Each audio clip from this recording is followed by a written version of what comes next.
Hey, what's going on, y'all? Welcome back to another video, and today I'm going to be going over the exact trades and exact strategy that I personally use to make me about 15K on my 5 Topstep accounts. And for those that are new that don't know, I am funded with Topstep. I have 5 XFA Topstep accounts that trade and copy trade across, and I'll just be going over essentially how I was able to make 15K across those accounts within, I believe, just 3 to 4 trades total. So let's just get straight into going over trades and things like that. So first off, all the trades were taken on gold. Okay, I did take a lot more trades between April 3rd till April, I think, 7th, which is today, or 8th. And those rest trades were on my personal account. So for those that don't know, I also have a personal account that I trade, not just a prop firm, because I truly believe you need to be diversifying your income, right? You want to have not all your eggs in one basket. So I do have a personal live account with Trade08, and then I have my Topstep funded accounts, which is what I also trade and copy trade across all 5. So this trade here is a pretty easy setup here. I'm just gonna go over it real quick. If I can go back to the replay tool here and break it down step by step. See if we go to the 30-minute. If I don't crash, okay, good. Alright, so on the 30-minute here, we did mitigate this 30-minute POI right here, right? So we have a POI that gets tapped into. And of course, you can go lower to refine it. Refine it up would be the 15-minute. And the main thing I refined to was this 5-minute right here. We had a 5-minute buy to sell here. And that's what I refined the 30-minute POI to, because you can see this 30-minute POI is massive. It's way too big. So personally, I like to refine, for those that do know, refine my high timer POIs if they're too big. If it's not big, I won't refine it, but if it's too big like this, you will 100% refine it. Now for me, my draw on liquidity here, or at least for this trade here, obviously, is to just go back to at least 50% of this range here, which I drew from this low to this high. You could also draw it to this low as well, but for me, I just chose this low here because it looks more like a better clear range, since we did have structure being created here, right to the upside. So for me, this would be the low here that I'm interested in marking out. So that was the low there, and it was a very easy trade here. Honestly, I just entered with the stop hunter strategy. For those that know, I teach all the ins and outs within the course and mentorship, so you can check out my website if you're interested in that. But that's when I entered. Basically, after we swept this internal high, that's where I entered, and it was, I believe it was off this candle or this candle. Don't remember exactly, but it was one of those candles to enter there. And my stop loss was placed right above here, or above this high, which I believe to be should be a protected high here, right? We shouldn't be going above this high. Now, of course, the most protected high, or the obvious high to get invalidated for this trade, would be this high up here, but this wick is way too big and way too massive, and I'm not taking a 1-to-1 RR trade. For me personally, with my trading system, majority of my trades are at least 3 RR or more, right? My average RR is about 3 to 4 RRs, so sometimes I will take 2 RR trades, but you will almost never ever see me take really 1 RR, right? Majority of times it's going to be 3 RR or higher, and on occasion 2 RR if the situation really presents itself and I have no other option for my stop loss, right? Because we want to make sure our stop loss is still at least somewhat valid, right? We don't want to be placing a stop loss right above here for a 30 RR, because you have an extremely low win rate, and you're going to have a lot of drawdown with a very low win rate. So we want to maintain a high win rate and a solid risk reward, which is what I exactly teach. So now you can see there's a lot of good lower highs here that you could have used, right? You could have used this one as well, because we're creating internal market structure here, making lower high, lower lows. You could have used this lower high here. But me personally, I like this one the most, because when we have a lot of these stacked up highs like this, it tends to be ran as trendline liquidity. So for me there, I chose that high. You could have entered on this high, but I did not like the stop loss here, because you would have placed your stop loss above there, or you would have placed above this high right here. And that's a 2-hour trade, which again, up to you, but I would have rather been more patient to either wait for confirmation after we do take out one of these internal highs that made a new internal low, or you just wait patiently and risk the potential of missing a move, because we can potentially take out this high, intermediate high here, internal high here, and then go lower from there. It's all a game of probabilities and whether or not you want to take the highest probability setup or a lower probability setup, right? And again, if you miss this move, let's say price didn't do any of this here and it took out the internal high there and this went to 50% to this flip here, then personally you just have to accept that you missed the trade, and that's completely okay because there are so many more opportunities in the market to make money. It doesn't matter. So that's how you should be viewing it in the long-term run. But I took a screenshot of my realized P&L for one account. So if you do the math here, 1.5 times 5, I believe it should be around 7.6k. So made about 7.6k on this one singular trade. That made me about 4 to 5 risk reward on the trade.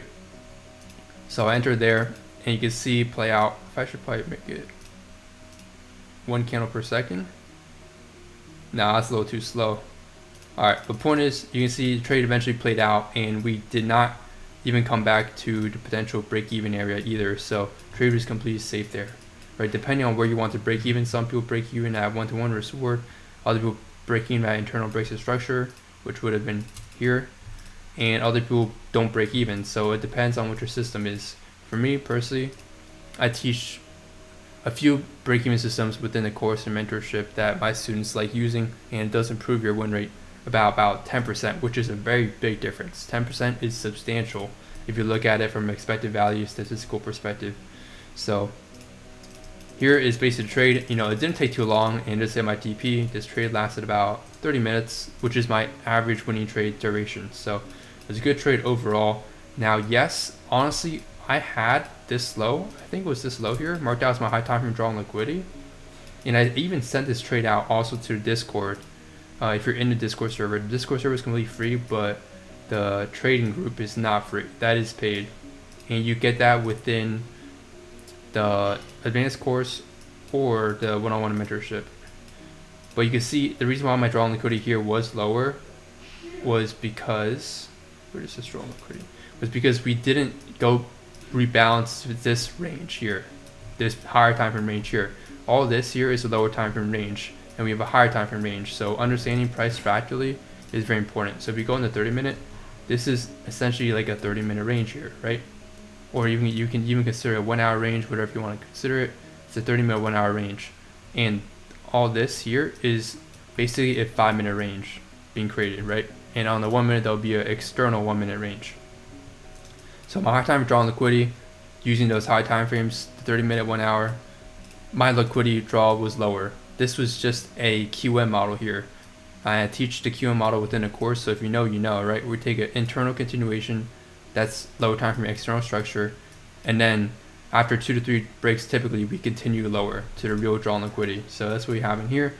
Only reason why I didn't want to take this trade all the way down to this TP is 2 reasons. First off, it's time. We're not inside a kill zone time, so you know, volatility is not as high with outside of kill zones. And the second reason is also because my stop loss is placed here and not at the extreme high here, right? So there's potential for price to mitigate here, come back up and mitigate something here, the origin here, and then continue lower. Or what it could do is even take out this, continue higher, and then go lower, right?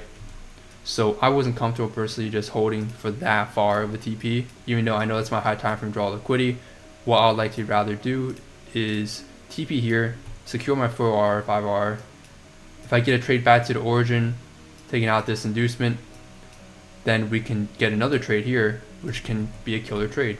And what happens here, let me put this in 10 speed, is essentially we do take out that inducement, made a fake reaction in the market right here after taking out this inducement, and then we had a entry model here to enter short. And in this case, you would have been able to, this thing is huge, hold on. In this case, you would have been able to secure a much better risk reward without risking getting hit at break even, right? Because you get to make 4R plus 3R ish. And if you can even target the low if you wanted to in this trade, since we noticed that, okay, trade held the origin here, therefore we can expect price to actually go to the high time draw on liquidity now without much more manipulation sweeping out this high or going for this. So if you were to target the low there, you would have been either break even there, or you make 7 plus 4, which is 11 risk reward, which is very good. And this is why, again, high time drawn liquidity is important, but you don't always want to be targeting high time drawn liquidity on a singular trade on a lower time frame. We would be taking multiple trades going towards that high time frame drawn liquidity, right? So we'd be taking that, you wait for price to come back to 50% of the new range. We have a OB entry model here, and then you can even target this week low here, or you target the high time drawn liquidity, which would have gave you 7 RR. So in this case, when price doesn't melt straight to high time drawn liquidity, which sometimes price can, but not always, you will get a lot of opportunities to make a lot of risk reward with conservative targets like this, right? 4 risk reward, 2 risk reward, 7 risk reward. So that's 6, it's about 13 risk reward right there, just with conservative TPs. So hopefully from this, you guys now understand how important conservative TPs is and how you can really implement those into your trading and potentially make more depending on obviously how you trade. But let's exit replay mode here and go over the other set of trades that took them on Topstep accounts, copied across 5 XFAs. So here was a very easy trade here. My draw on liquidity was this high here because this is a weak high. We were bullish, okay? Obviously we were bullish, and this is also the high of London session kill zone using my indicator. I upgraded the indicator recently, so it now involves being able to show session highs and lows marked out until price hits it, and you have the ability to add an alert. So you can add an alert for either session closing, opening times, and highs and lows. So Asia session, New York session, high and low swept. So if you were to trade a mechanical system of just pure highs and lows of time-based liquidity, this indicator would be perfect, and it's within the indicator package as well. So for this trade, I was just looking for internal liquidity sweep, which is here, and then I entered on the close right there, and the stop loss placed at the low, and then my target was pretty easy because everything here was mitigated. Now on the 5 minute, this could all be mitigated, but on the 1 minute, if there's something unmitigated, then I don't consider it all mitigated. But on the 1 minute, it is completely mitigated. So this to me is just all trend line liquidity here. So that was my target for that London session high right there. And we just made a simple 2R here. So with the stop hunter system, you won't always get 3 risk reward. I try to get 3 risk reward if I can, but typically it's optimized to make about the 3 risk reward. So 2 risk reward there. Again, you don't want to have too tight stops. Like putting a stop loss below here, this low makes no sense. There's no reason to put it below that low because these lows here aren't really lows to me. This is a low. It has to be obvious, so it's not a low. And if you wanted to do better risk reward, you could have been more patient. You could have entered off this candle or waiting for one of these candle lows to get taken out. Not swing lows, but candle lows. And you could have entered later for a better risk reward, but I didn't want to miss the move. So 2 risk reward there. And then both these trades made about 7 risk reward total. And on my accounts, I risked about 250-ish per trade.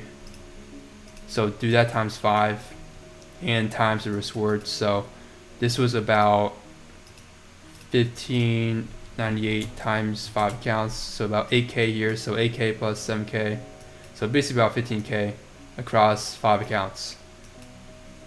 But yeah, everything was unmitigated here, or fully mitigated here, so it was a very easy target here. Now here is when I draw my fib tool here, right, to draw my new range. This is the new range because we had a break structure here.